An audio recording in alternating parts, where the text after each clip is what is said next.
This is a panel titled Enhancing Faculty Voices in the Public Sphere. I'm Taylor McNeil, news editor at Tufts Now, and want to welcome you to the panel. Again, it's on enhancing faculty voices in the public sphere, how we can help get our faculty expertise out into the world. As higher ed communications professionals, we already do this in a variety of ways, in media relations efforts, through external media, through our news sites, in social media where we show our followers what faculty are doing, and much more. But we're always looking for new approaches to this. Today's three panelists will talk about efforts they've made at their universities to help faculty share expertise with wider audiences. The speakers are Kalimah Knight, who is Deputy Director of Media Relations, also at Tufts University, my colleague. Lauren Hammond, who is Deputy Director of Strategic Communications at Vanderbilt University, and Alex Hardy, who is Research Communications Specialist at the University of Notre Dame. The format for this session is that we'll have the three panelists I'll do each of their presentations, and then we'll take questions and comments afterwards. And if you have questions or comments, please put them in the chat, and our panelists will respond, or I will read them out, one or the other.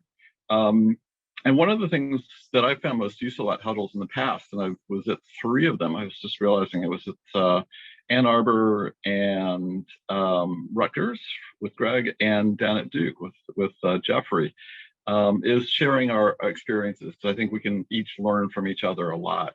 And I'm hoping that others who are participating in this panel or who are watching the panel will chime in with comments in the chat. And if you do that, about your experience, and if you do that, just make sure to send it to the chat that's all panelists and attendees, so everyone can see your comments about efforts that you've made, that your university or college has made, and how they've worked.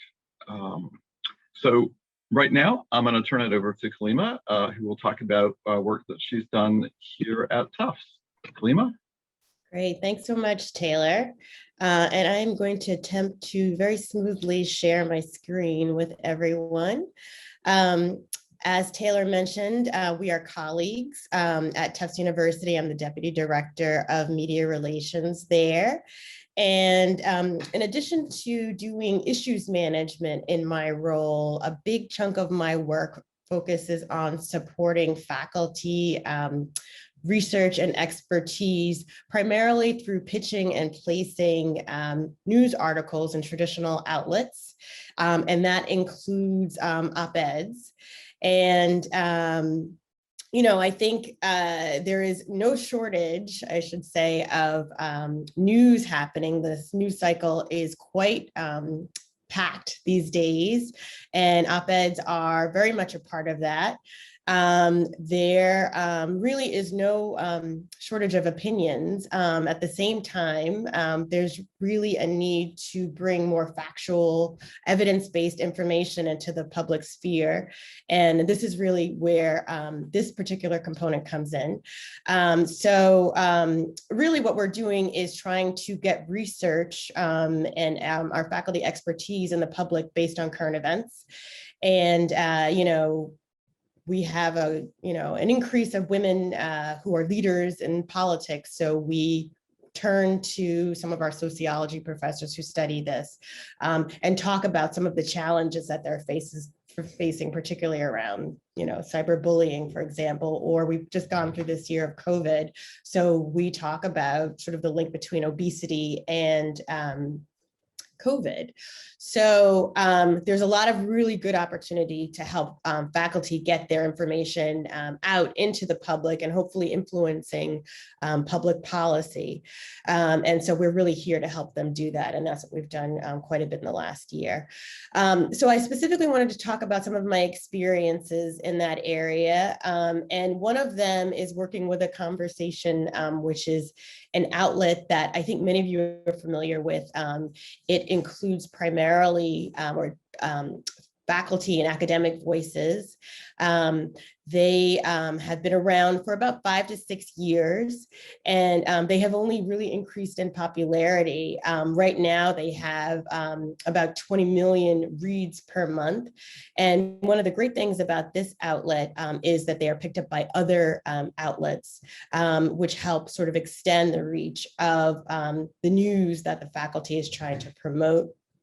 And they become increasingly a trusted source for other news outlets to repurpose and republish. And we found this to be very effective, particularly since it is very challenging, as I said, as popular as op-eds are, it is very challenging to place op-eds because of the exclusivity requirement, where each outlet has essentially exclusive right to the content. So that means you have to go one outlet at a time.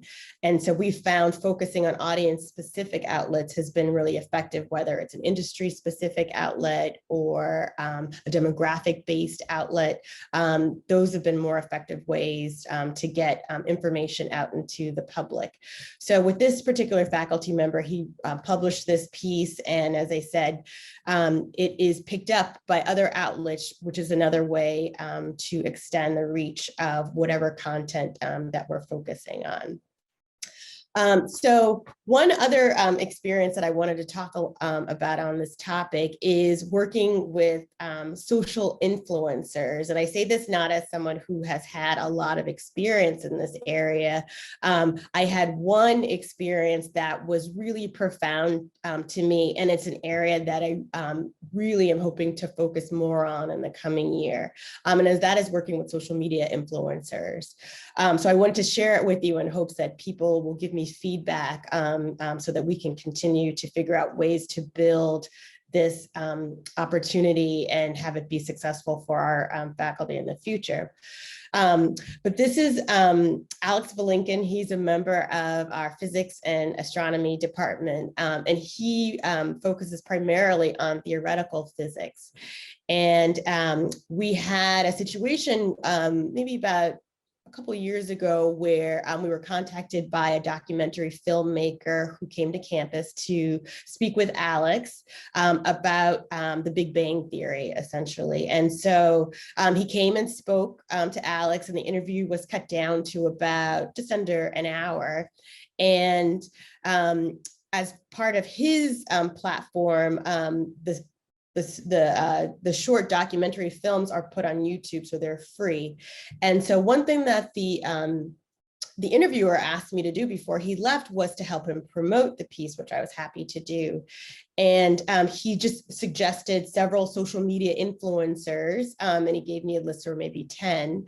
And the number of followers for these individuals ranged from, some had, a million, some had 30,000.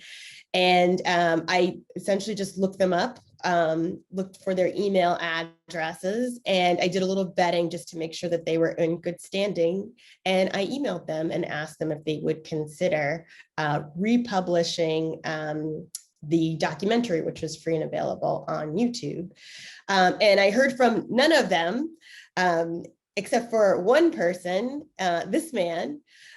This is a professor named Jim Al-Khalili, and he's also a theoretical physicist based in the UK. And he said, sure. And so what followed that was just a tweet. So he tweeted our film, and he reached out to his followers. And not only did that help get the word out, but it actually started what was really a beautiful conversation and dialogue in a very specialized group of academics. And this particular video actually has over 150,000 views at this point. And I mentioned that not because it's an astronomical number, but what was moving to me about this experience was this particular faculty member is not one of our professors who is in the news often. So for him to get a nice boost like that through talking to social media in a very specific field. And, and I want to emphasize that because it really kind of allowed us to penetrate a specific group of people that we may not, necessarily have access through just through the challenges of working with traditional media. But we were able to sort of infiltrate this group with this really interesting content that they were all very interested in. And so we've ended up doing this with other media, but what we really looking to do, I think this year, is trying to find a way to really sort of get these type of engagements going in a very consistent way.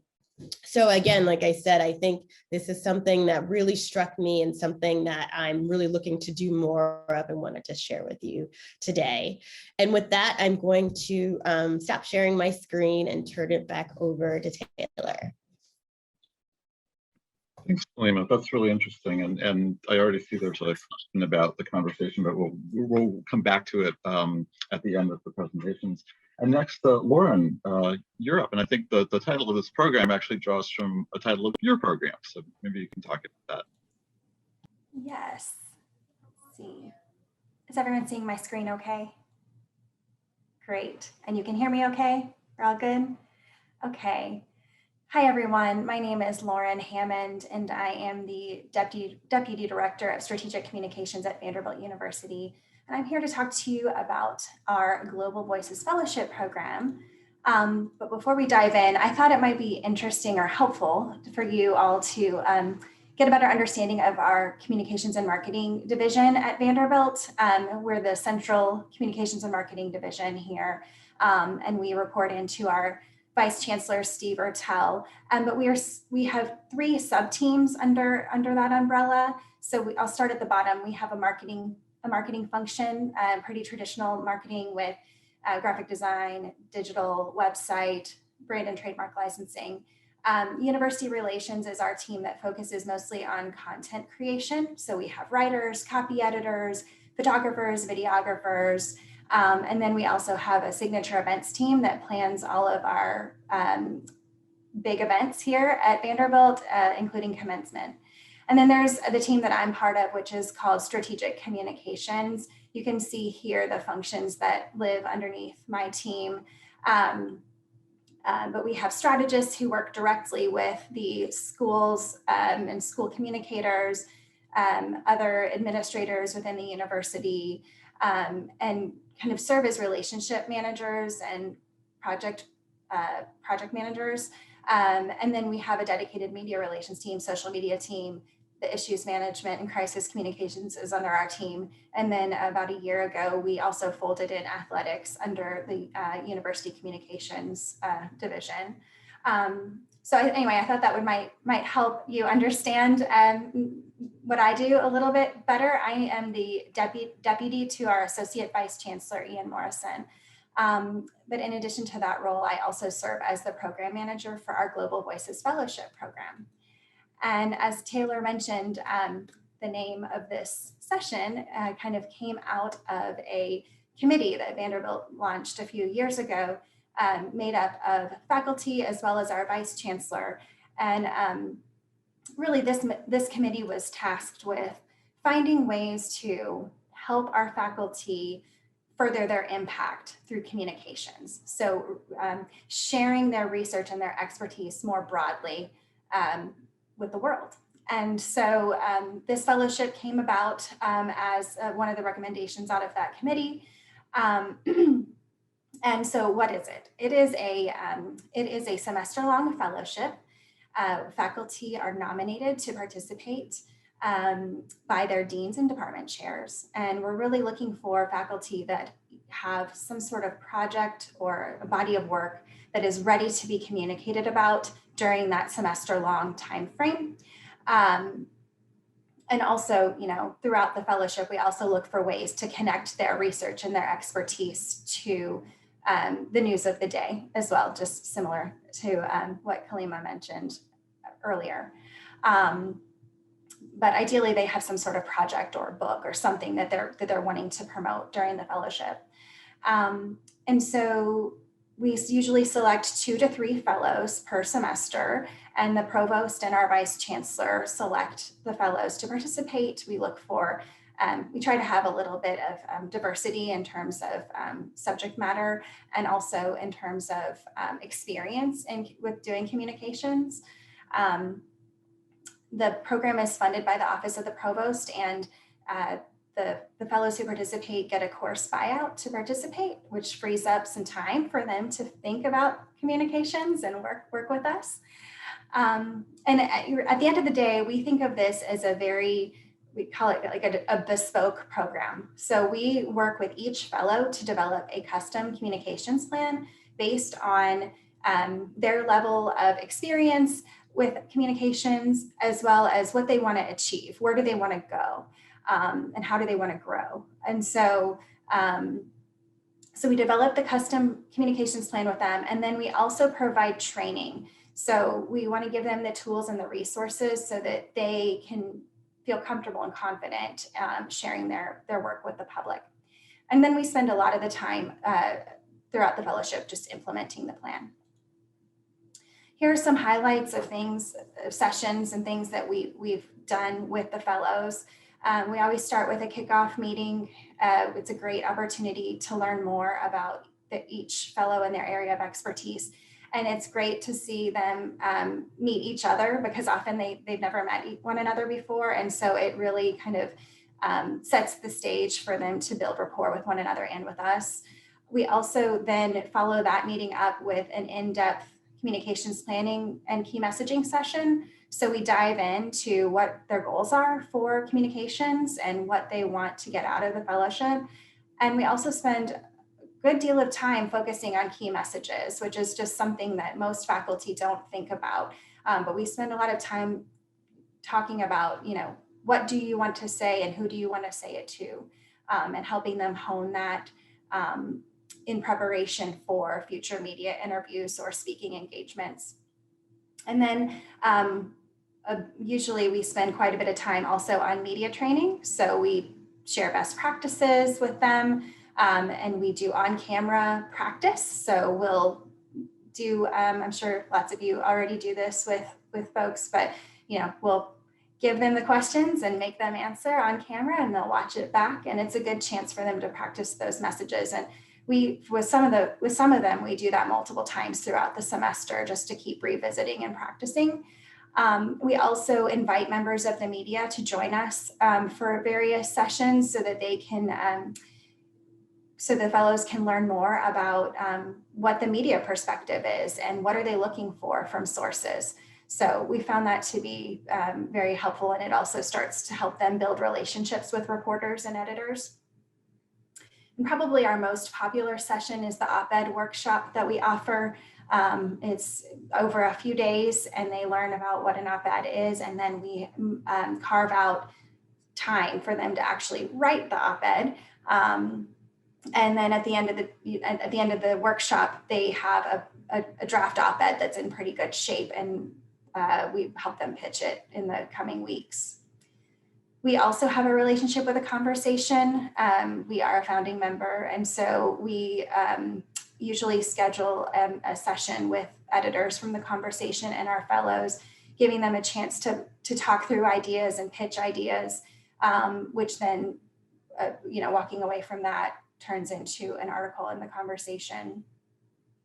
And then when everything went virtual, we offered a virtual presentation skills session to our fellows. And then, of course, we always focus on the building your digital presence recommendations.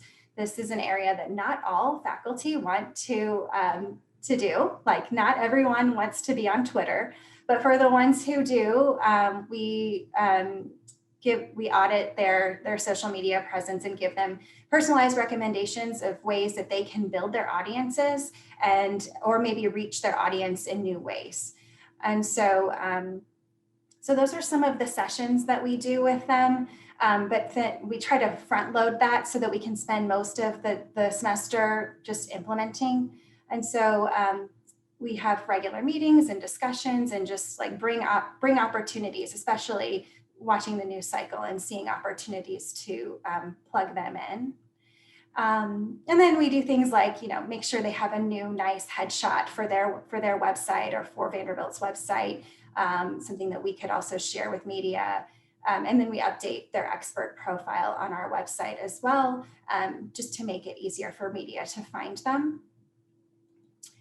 And so we've been doing this for a couple of years. Oops, went too far ahead. We just launched our 5th cohort, and we've had 11 fellows, and it's really a diverse group of folks from all areas of the university. and with varying levels of communications expertise too. So it's been fun to really like customize it to make it something that's beneficial and helpful for each one of them.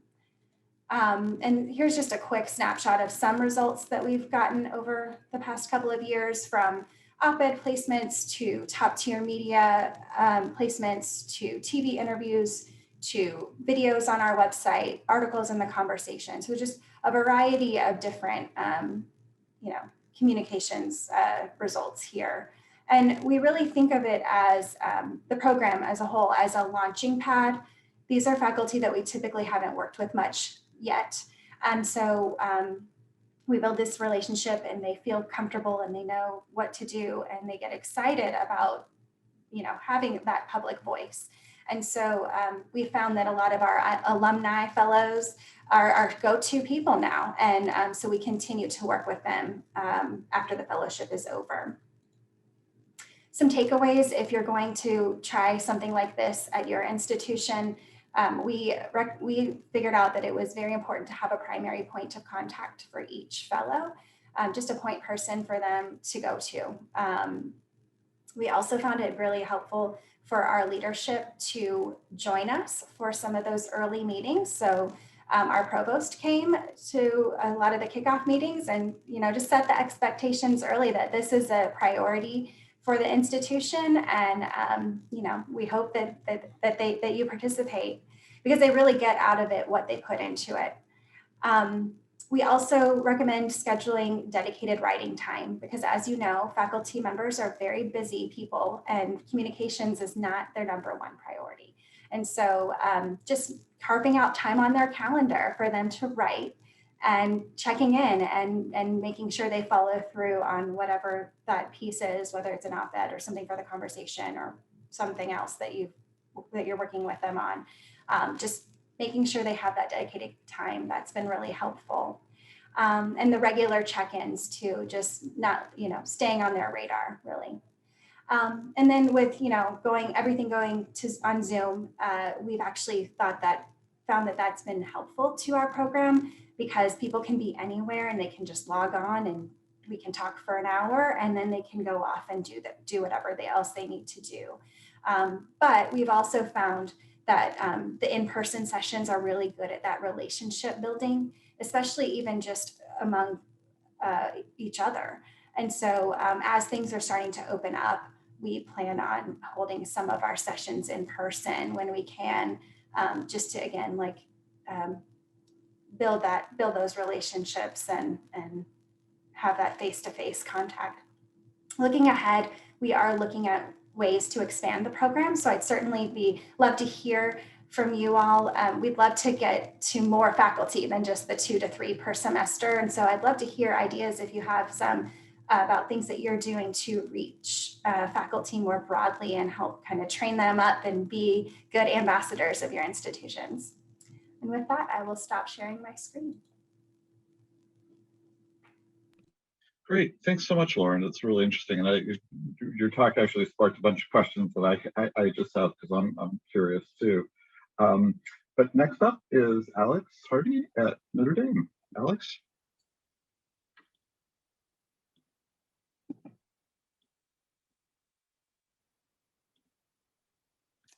Can everyone see my slides? Perfect. Hi, everyone. I'm so excited to be speaking with you all virtually today. As Taylor mentioned, my name is Alex Hardy, and I am in the research division at the University of Notre Dame. Part of my role entails supporting social media for various research centers and institutes. So today, I'm going to talk with you a little bit about our experience enhancing faculty voices using LinkedIn.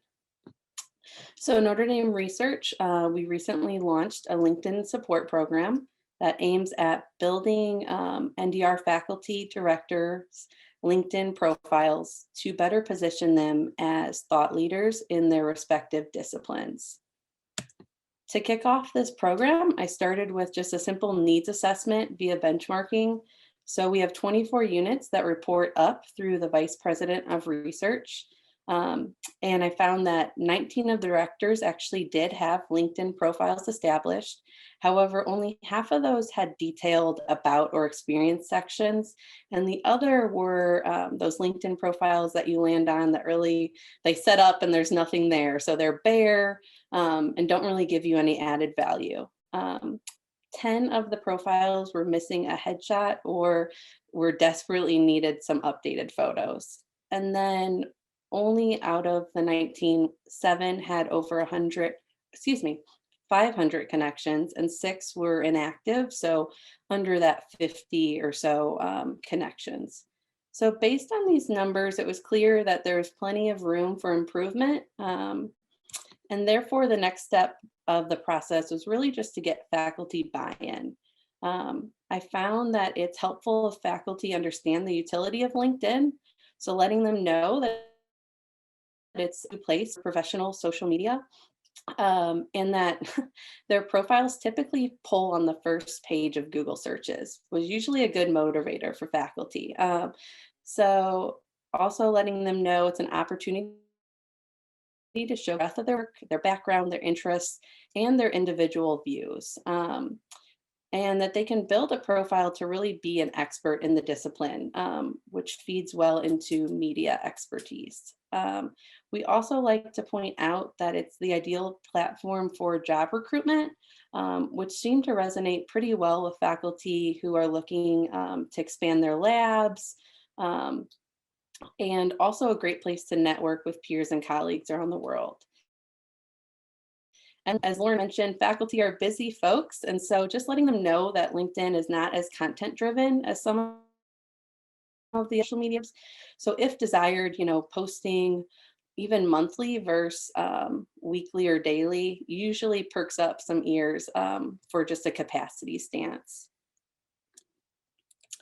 So the first wave of builds, we opted to do focus on 2 director profiles who had no current LinkedIn presence. So we went ahead and used each director's CV, their department page, as well as their lab page to create a draft profile. And that would include all sections that you're probably familiar with. So about experience, education, accomplishments, and in order to expand their network, we also assisted the directors on identifying some organizations to follow that they were associated. So these are making connections like alumni groups, boards they serve on, professional societies, and really just expanding that LinkedIn network beyond their university colleagues. One of the directors went ahead and reviewed their outlined profile and filling in any of those content gaps. They then provided my team temporary access to build the profile live on LinkedIn. The final piece of support, once they had a live LinkedIn, was to offer a brief training to just ensure the faculty continued to grow their LinkedIn engagement. So topics I would typically cover would be explaining how to make meaningful connections. So reminding them to log in and add or request people who added value to their network. And also just focusing on quality over quantity in those connections. We also encourage to join relevant groups in their field and contribute to those discussions. And then finally, to just engage with posts to increase their exposure and show up in people's feeds. So, the liking, the commenting, posting themselves, and if they have capacity to even provide endorsements to those folks in their field that they collaborate with. So since the first wave of builds, we've seen an increase in referrals from LinkedIn to Institute websites. We've seen over 300 new connections made on LinkedIn, and we're now piloting a new recruitment partnership with Human Resources. I want to show you quickly about that pilot. So typically when NDR would post a job opportunity, we would use our central Twitter account However, building out these faculty profiles has now enabled us a new, more targeted outlet to potentially reach candidates. So currently we're piloting using hiring graphics, which you can see on the screen, which are then shared by directors and relevant employees whose LinkedIn network may have interest in these job opportunities, and also just see value in seeing a position promoted by a familiar face. So while the initiative is still fairly new, we've already seen more engagement via LinkedIn than our traditional avenues, and are excited to continue expanding this and growing our LinkedIn. Thanks so much for your time and hearing how we're expanding LinkedIn. I'll be back for some Q&A now. Great, thanks so much to Alex, Lauren, and Kalimah. Those are all really fascinating programs and things that you all are doing. I see first in the chat there's a question, Lauren, wondering if the fellows received a stipend. So the fellows, let's see, for 9-month faculty, they get a course buyout. And then for 12-month faculty, they get a fixed sum toward grant support. And then there is also a travel stipend, a $2,500 travel stipend for travel related to communications. Haven't really had any of them take us up on that yet, but maybe one spoke at a conference, and that was part of the plan, and so they covered it. But you know, we haven't been able to travel really because of COVID, so yeah, that's currently how the program is structured. And I was just curious, listening to you talk about that, just wondering how the faculty themselves have responded. I mean, were they all enthusiastic? Did they, and after doing this, it seems like they kept on more in the public sphere. But have you tracked that? Yeah, I mean, for the most part, I would say the fellows that that we've had so far have been great, good engagement. You know, very, you know, responsive and wanting to, it's a little prodding, you know, some people get a little nervous to speak to the media, but I think once we practice and we help them prep, they feel more comfortable and they're ready to go. So yeah, I mean, we've continued to get great media placements for our fellows following the fellowship. And they continue to stay engaged. Like when they get our phone call, they respond. And so we continue to work together, and they come to us if they have new research that they're publishing in advance. They know now, like, don't come to us the day it's publishing. We need some notice, and we'll help you map out how to best promote that in the media. So yeah, I think overall we've gotten some really great feedback, particularly on the op-ed. Like I mentioned, the op-ed workshop. I think it's something that a lot of faculty want to do, but they just don't even know where to begin. Like what's the format? How do I do it? So you give them like a plug and play. This is how you do it. Here's your outline. And then and how to pitch it too. So yeah, overall, we've gotten some really great feedback from the fellows. And one last question just about this is, are the people who are doing the training all on your staff, and they just do it as part of their regular job description, basically? Good question. It is, we have, you know, we bring in various experts on the team to come in and help with the training. We've also brought in some outside speakers for certain things. And we do try to bring in often a faculty member who is doing this well, so a peer, who is like, you know, one of the people we bring in is like always on TV and like, you know, very passionate about it. And so we bring them in, and we sometimes bring in former fellows as well to talk about their experiences and what they learned, what they got out of it. So yeah, we try to do a mix of training on our, you know, bringing our own expertise to the table, and then bringing in some outside folks as well. Great, thanks. And Kalimah, I wondered if, because I know that a bunch of people probably know about the conversation, but there was a question in the chat about how institutions join the conversation. Can you just really talk about that? So yeah, Lauren mentioned that Vanderbilt is a founding member. Tufts is also a founding member of the conversation, and there is a fee involved, but you do get certain perks, including access to specialized editor sessions where they talk about story ideas. They also periodically meet just to talk about the platform, to find different ways how to improve and to reach different folks.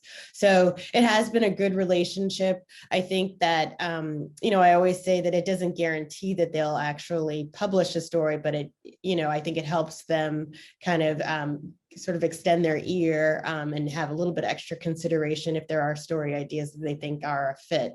So, it's been a fruitful, I think, relationship and a good way to get faculty, particularly those who are building their profile, some visibility online and give them a presence. It gives them good experience in working with a third party to get a good quality clip out. And also it really helps them hopefully sort of spread the reach of their work.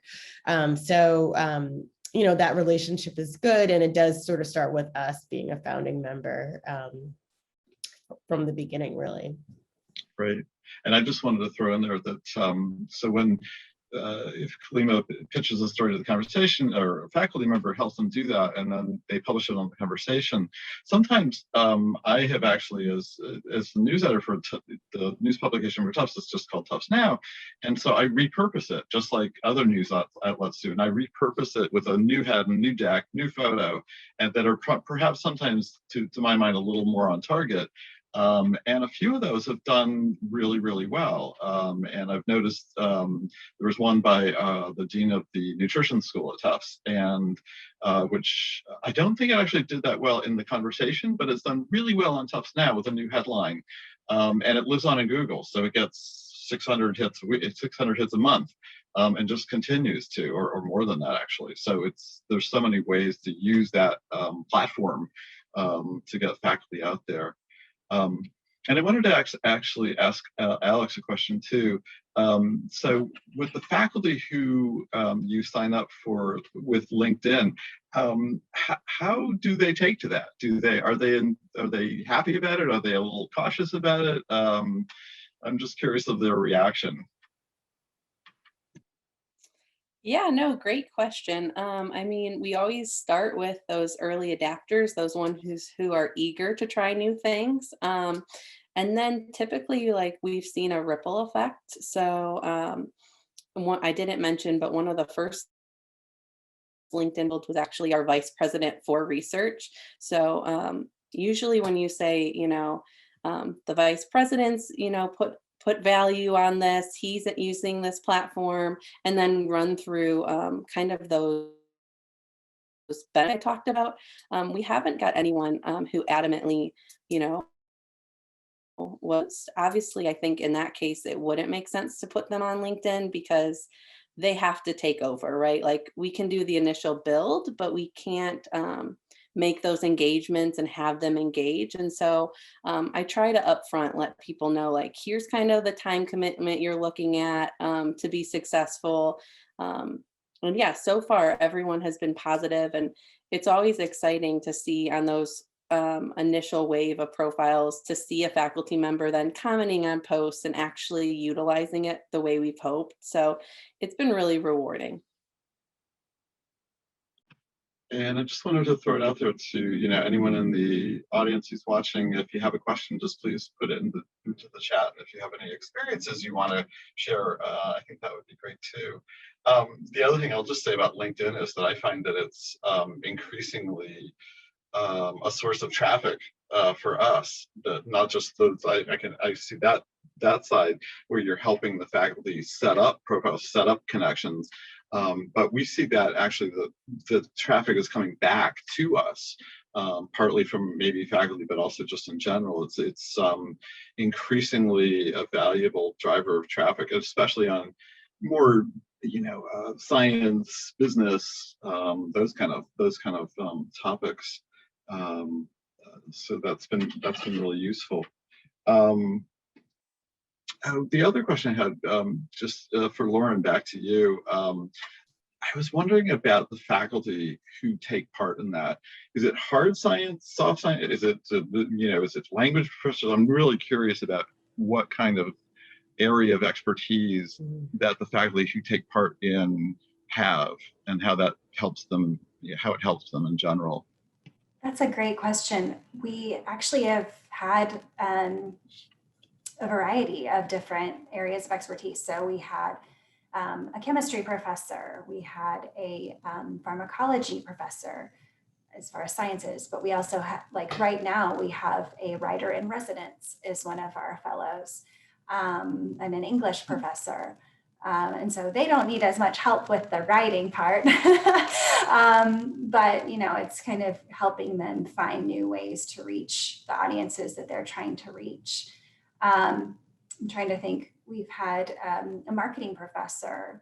We've had, I'm looking at my slides here. So yeah, I guess one of the things that we really have been looking at lately when we look through the nominations is we want to try to touch all the schools and colleges. So, as much as possible, we'd love to have faculty trained up throughout the university.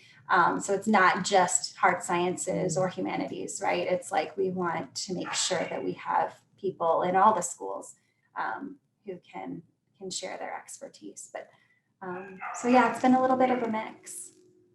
And here's just a follow-up. I'm thinking, and maybe you mentioned this and I didn't catch it, but who was the moving force behind starting this?